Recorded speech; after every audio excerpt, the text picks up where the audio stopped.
everybody. Welcome back to our show. I'm Kurt Roth, and this is the 505 Sports Venture Foundation program. We come to you each week from the ProView Studios high above Central Avenue to discuss UNM athletics, New Mexico athletics, name, image, and likeness, and all sorts of other stuff that's going on here in New Mexico. We've got a great show today. We're going to talk Lobo football with one of our friends from the Albuquerque Journal, and we'll get to that in a minute. I also want to thank Steve Davis, president of ProView, who sits up in the big chair, for giving us this opportunity, and my producer, Adrian, from the City of Angels, who every week makes sure we come across and look at least partially professional here. Anyway, there's been a lot of questions that we've had taken at 505 about the new situation in college sports, the revenue sharing. What does it mean? How will it impact 505? What's the future? Well, in simple terms, the need for our work at 505 Sports Venture Foundation is as strong or greater than it has been in the past. If you're familiar with the House settlement, there's basically a cap that each university can spend on student athletes for their name, image, and likeness. It's somewhere around $20 million.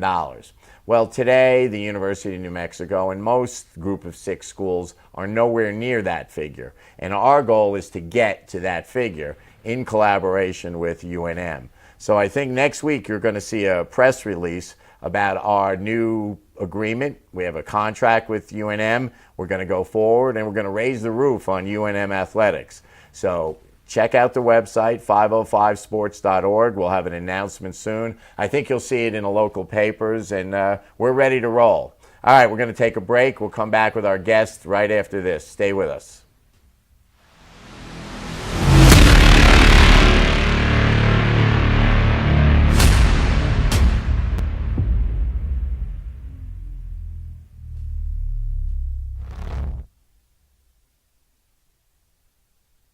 Eagle Greens and Turf are a family-owned and operated business with over 25 years of experience in the home improvement industry. They are your exclusive dealer of celebrity green, synthetic putting greens, and artificial turf. They also have artificial turf that is specifically designed for your pets. Eagle Greens and Turf are proud sponsors of ProView Networks and can make your lawn green all year long at 505-273-2744. We would like to thank the following sponsors for making this broadcast possible. I'm a Blaze King customer, and I have been for the last 10 years. Blaze King stoves are very efficient, they're easy to maintain, and they use a lot less wood than you would typically use with a fireplace. Blaze King, that's a fire. The heat is on when it's a Blaze King wood stove, controlling heat up to 40 hours on a single load of wood with a built-in thermostat. See for yourself at either Blaze King showroom, Albuquerque and Santa Fe. Blaze King, and now that's a fire. We've been trained, conditioned, and rewarded for doing more.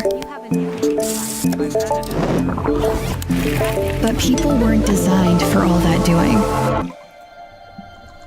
Our bodies need to settle into nothing from time to time. Into nothing at all. In a world obsessed with doing more, we invite you to undo.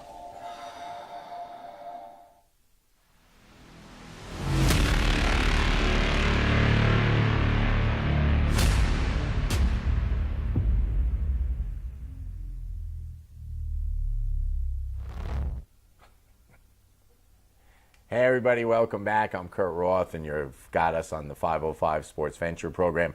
Before I introduce my first guest, and you'll know him, he's from the Albuquerque Journal, I just want to say a few words about local journalism.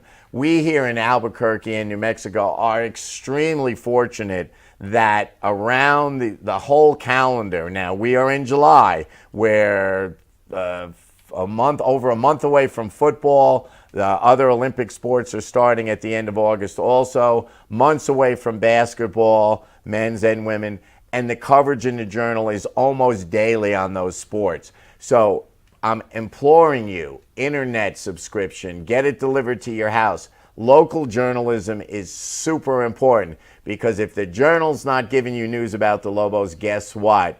you're going to get it from some knuckleheads on X or nowhere else, and they're going to call it New Mexico State. So subscribe to the Journal. All right, I'm off the soapbox. Sean, welcome to the show again. Kurt, thanks for having me on. All right, well, we've got Sean Reeder, the beat writer for Lobo football, where I don't know how I stopped counting. We're getting so close to Michigan. It's making me nervous. But you had a little story yesterday or today, I don't remember which one, about the Aggies and what's going on down in New Mexico State. So let's talk about them. They had a disappointing season last year, and then they lost some talent to the portal, but they kind of look a little better. What do you think? Yeah, it's interesting, right? I don't think, and this story was in the context of what Tony Sanchez said yesterday at conference Right. USA Media Days, and he didn't have super long availability. But, obviously his first year last year, you're coming off the 10-5 season, the dream season, probably maybe the best in school history, at least in the modern era. But you lose Diego Pavia, you lose Eli Stowers, you lose guys off the offensive line. A lot of attrition there in the portal, and they end up going 3-9 in Tony Sanchez's first season. Offense was pretty middling. Defense showed some spark every now and then, but just really wasn't what anybody was expecting. Obviously disappointment. And we always talk about, at least, from my standpoint in the media, kind of the idea of returning production, the importance of returning production.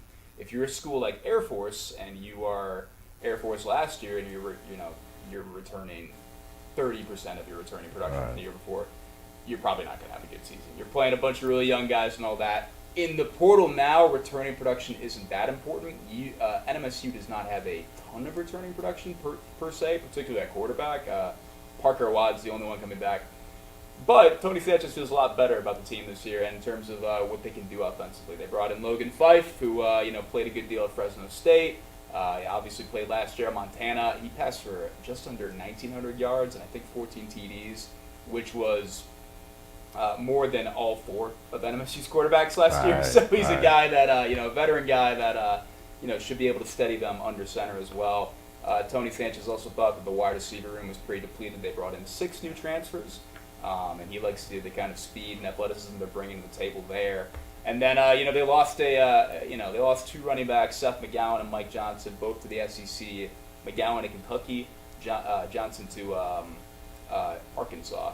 But they brought in, 2 guys also coming from P4 schools, DeJon Stanley and Kadarius Callaway. So, right. I think I think it does kind of seem like, look, it's not the same team as last year, but they kind of kept some pretty all right pieces.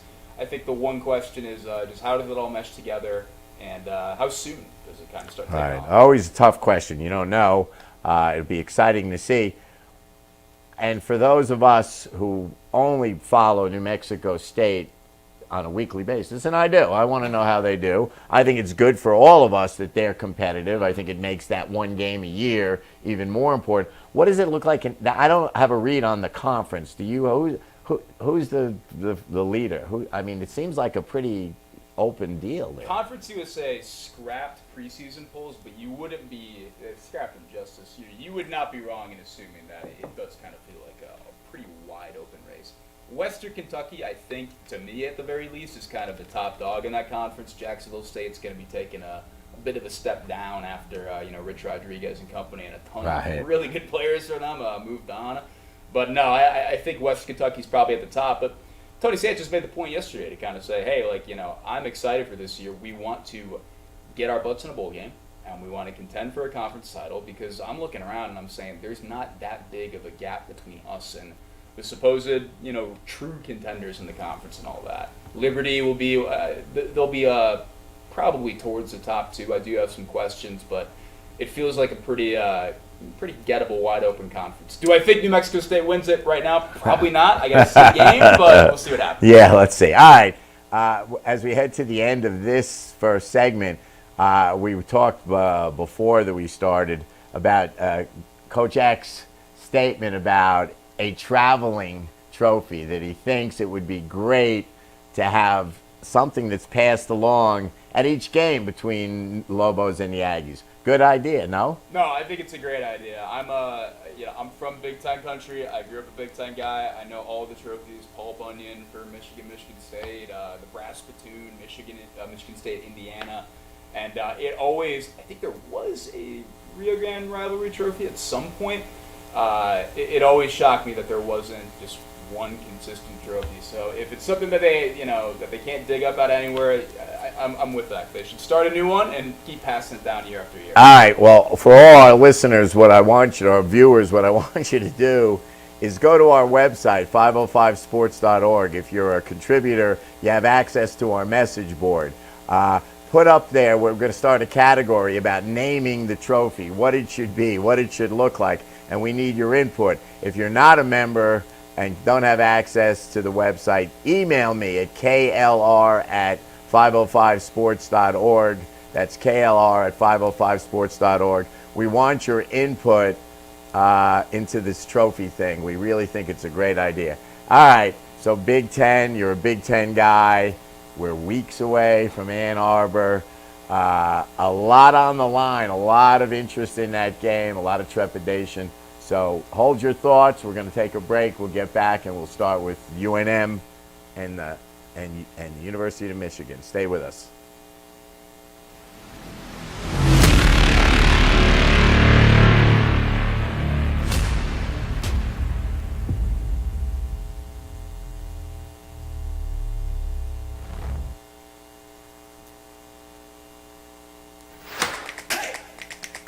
Albuquerque's leader in sports is ProView. From pros to prep, all your favorite action.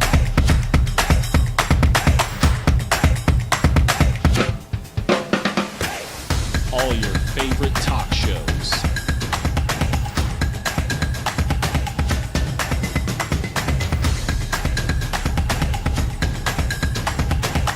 Find it on ProView Networks. We would like to thank the following sponsors for making this broadcast possible.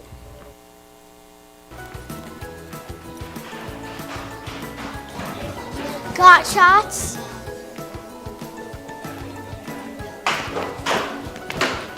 Got shots?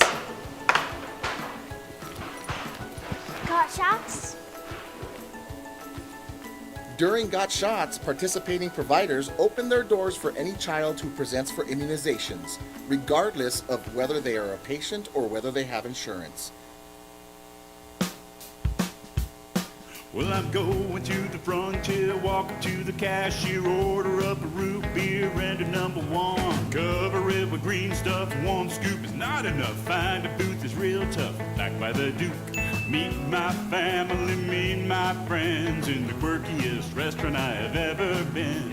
All of Albuquerque's favorite spot, it's the Frontier Restaurant. The Frontier Restaurant is a proud supporter of ProView Networks.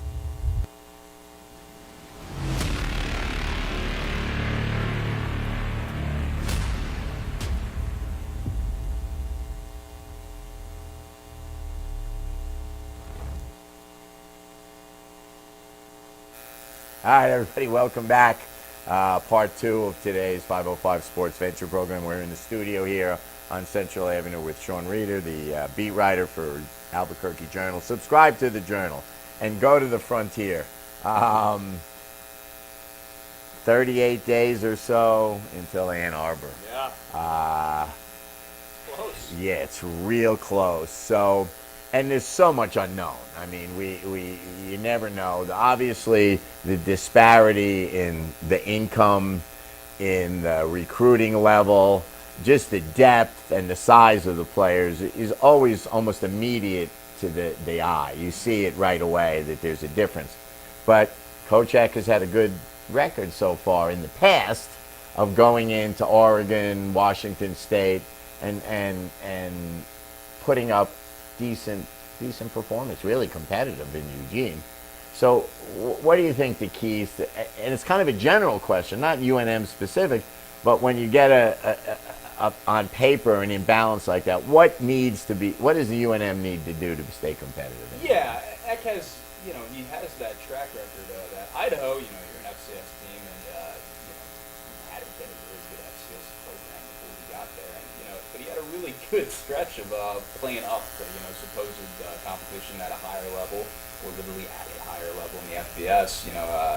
Washington State, I think that was his first game ever. They played them pretty tight. That game went right down to the final 2 minutes in the fourth quarter, and then Washington State put it away. They played Indiana pretty tight that year. Right, Indiana, I forgot. Obviously, Oregon last year, I mean, that was a nail-biter. Nobody was really, I think that introduced kind of who EC was to a lot of people. And then, they absolutely curb-stomped a dreadful Nevada team, 33-6, I think 2 years ago. And then last year they beat Wyoming, 17-13 in Laramie, which is not an easy place to win, obviously. I think in the general sense, to me, the hallmark of those games is just shortening the game. If you are a team like UNM or a team like Idaho and all that, because I asked Jay Salvell, the head coach of Wyoming, a little bit about that game at Media Days last week, and he said, look, they did a tremendous job shortening the game. And the thing about them that stood out was that they were really solid on the offensive and defensive lines.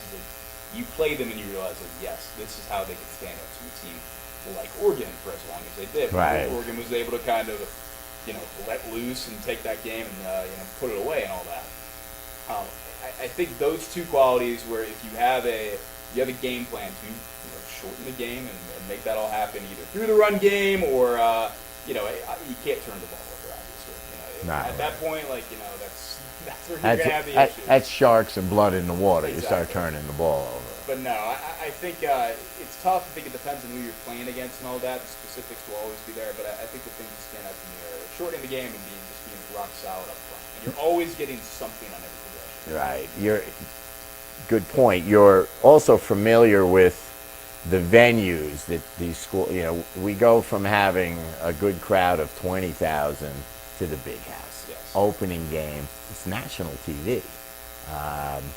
Is there an intimidation factor, or is that just unique to each team how they handle it? I mean, can it be chip on the shoulder versus, oh my God, what are we doing here? I think it's unique to each team. I think I don't know exactly, I've been on the TV, I'm going to my third season and all that. I don't know exactly how that particular team in 2023 handled playing at Kyle Field, which is the loudest college football environment I've ever been in my entire life. I could hardly believe it myself, and I wasn't in the game. I don't know exactly how they handled that, but it wasn't a good result. They got curb stomp, but I think that's what everybody expected. But obviously last year, it seemed like environment did not kind of rattle into play. You go to Arizona, and that was a lit up crowd, right. A great environment, and you go to Auburn, that's one of the all-time venues in college football. It's known for having that crowd and all that. I mean, they made a pretty good game. Right. Second half, things kind of fell apart. Right. The first half, rain's dumping on them. Right. They're figuring out ways to do it. Those games were both like a big play away from Exactly. being right in it. All of a sudden, oops, somebody's open, long touchdown pass.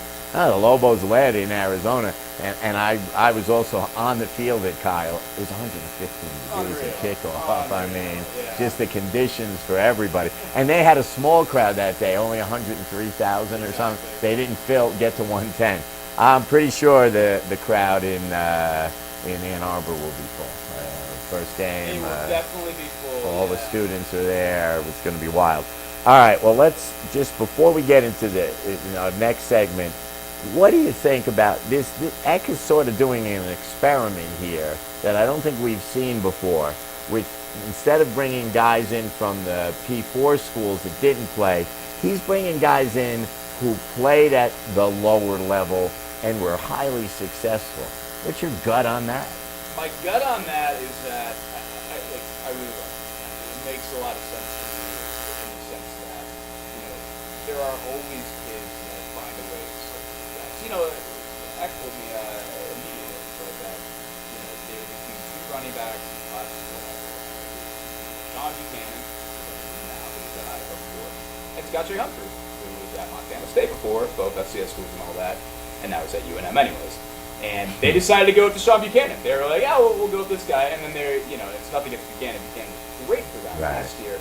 But also, Scott Ray Humphrey was an FCS American according to some publications and all that too. And he kind of made the joke, we probably should have taken two running backs there. There are always kids, particularly at skill positions, that fall through the cracks and all that. And if you are a good player at the FCS level, truly, I think you will be a good player at the FBS level and all that too. The fringes are a bit different and all that too. It Right. depends on what you're comparing them to.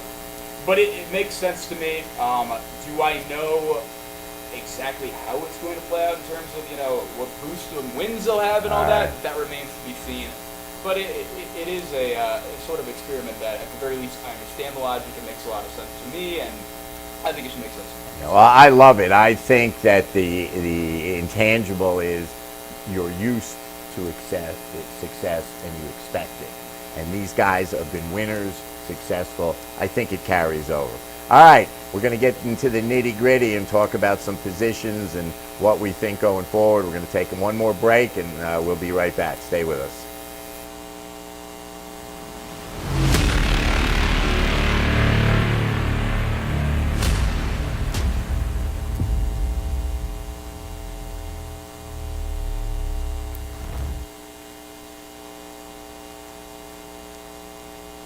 We would like to thank the following sponsors for making this broadcast possible.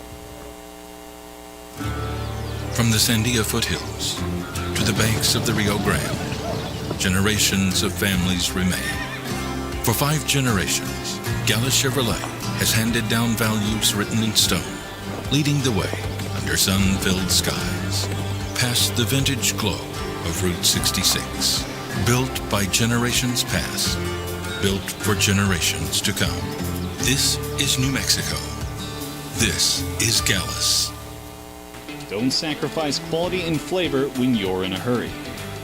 Golden Pride offers ribs, fried chicken, red and green chili breakfast burritos, and frontier sweet ribs. 4 great locations, or visit us online at goldenprideabq.com. Golden Pride Barbecue Chicken and Ribs are proud supporters of ProView Sports.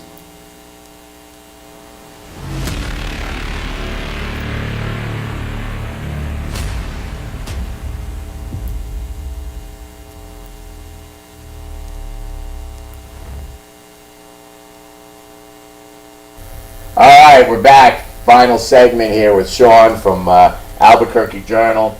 38 days from Ann Arbor and a real new team. So people are not, we were all talking off camera about Devin Dampier. We've got Luke, Devin's up in Utah, Luke's in Arizona.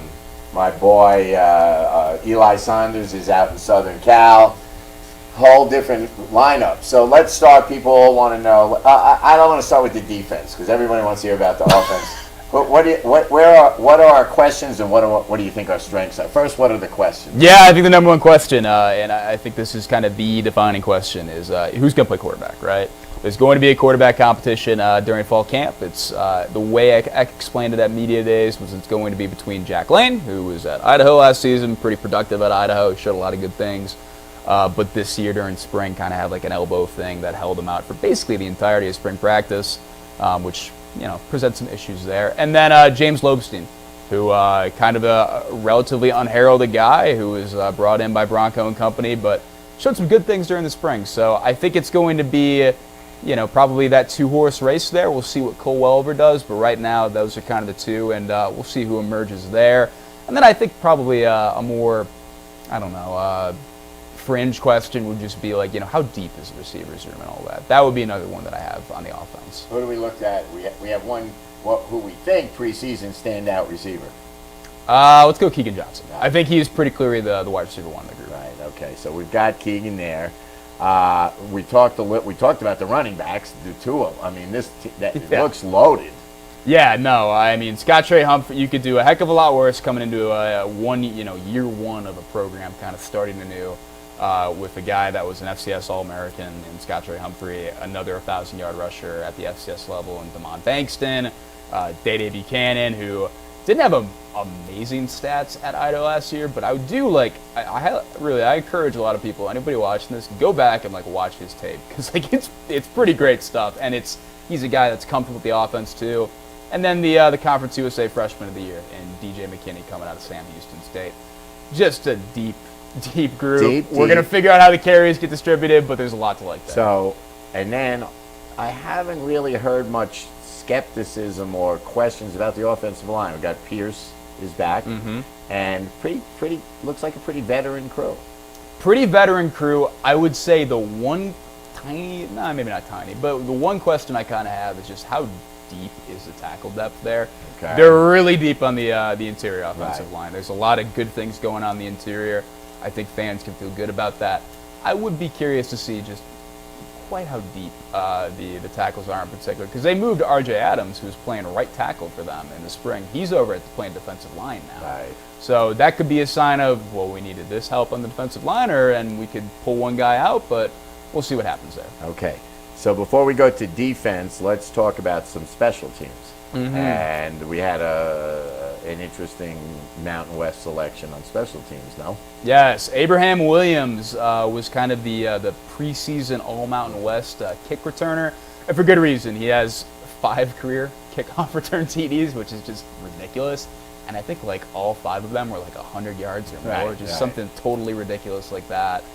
No, super dynamic. He is also probably going to be one of their top 2 corners heading into the season too. Okay, good question. And our kicking game.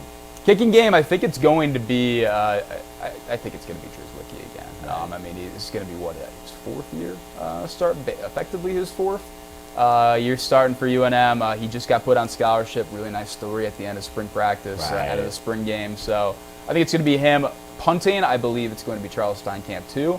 But I wouldn't say that 100% yet. We got to get to camp. Well, I believe in the Steinkamp dynasty, so I think we're going to see Mr. Steinkamp out there. I'm counting on him.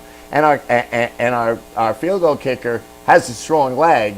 He just had a couple of unfortunate kicks he could have made that didn't go our way last year. Oh, yeah, and the Montana State game, he kicked in some weird conditions too. That's a good point. It happens. Cameras flying off the mezzanine. Literally flying off. Yeah. Right. So we were there for that. The Desert Knows No Mercy came to mind when the camera fell off the mezzanine. Okay, now our defense. It's been a question. It's going to continue to be a question. The one thing that I think there's a healthy amount of questions with defense. The one thing that I found pretty interesting in terms of talking with defensive coordinator Spencer Nowinski this summer, and we've heard defensive coordinators and coaches in the past say that, like, oh, I really like the secondary. The secondary is going to be good, and the secondary is not good and all that. Nowinski was pretty straight up, though. He said, I think we have a lot of guys among the safeties and the corners that can cover. And he's like, I've been in situations where I've stepped into a year 1 and we could not cover. We had to do so many different things, kind of out of order to get to a point where we'd be okay on the back end. He doesn't think they're going to have to do that. And I think that should be heartening to fans. I think the least questionable position at this point is linebackers. Your day 1 starting linebackers in the 4-2-5 are going to be Dimitri Johnson, who played 1 million snaps last season, and then Jackson Eck, who's finally healthy now, of course, son of Jason there. But the defensive line, the depth to me does still remain a question. I do get why guys feel better about that. They moved Gabe Lopez and Okiki Olaronfunmi both inside. They were previously primary defensive end guys. With them inside, they've gained some weight and kind of embraced that. I think that helps a lot with the depth too. The one guy I'm really excited to see in game action is Brian Booker. I think that guy is. Fans need to come out and see him in person. He is a big dude. He's got the biggest hands I've ever seen. Cool. Of any kid I ever covered. But yeah. Well, listen, we talked briefly, and we're going to wrap it up. 2 of the tough games in Ann Arbor and LA against UCLA. Then we've got Idaho State and the Aggies. Mm-hmm. Those are 2 winnable games. We figure we have to hold serve there, and then it gets difficult. So, can we hope for breaks and see a shot at a bowl game? Oh, yeah. I think you can absolutely hope for breaks and see what happens. All right. Listen, thanks for being here. Hey, subscribe to the Journal and go to golobos.com. There's great football season packages. Go there now. Buy them. They're really a great value. We need your support in that stadium. This program's coming back strong. All right, I'm Kurt Roth. It was a pleasure being here. Stay with us next week, and we'll see you again with an update for 505 Sports Venture Foundation.